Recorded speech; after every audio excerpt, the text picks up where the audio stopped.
So the wait is over.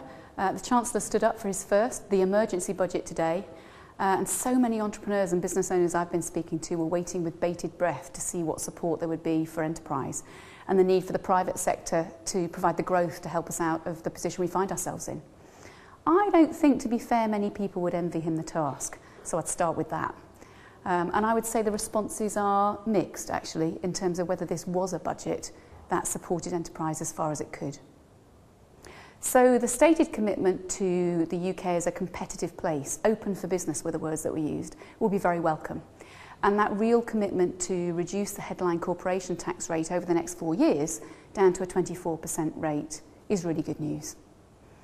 Interestingly, there were something that was really quite innovative, I guess, to help smaller businesses starting up in some regions that most need the help. So particularly looking at regions where we're looking at the private sector, I think, to help provide some employment where there's currently reliance on a lot on the public sector. So this idea of being able to set up a business and your first 10 employees, you won't have to pay employers NI, I think was imaginative and will be welcome to people thinking about doing that.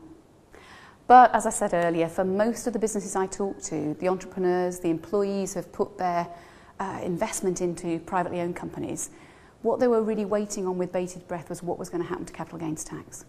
And I think, again, there'll be mixed views on that. There'll be some relief that it isn't as bad as it could have been.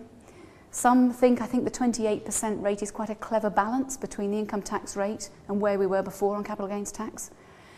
The entrepreneurs' relief increase, so instead of 2 million now being taxed at 10%, that's increased to 5 million of gain being taxed at 10%.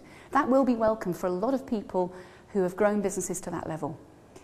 But so many of the businesses I talk to will be really concerned that that doesn't go far enough. Why is that?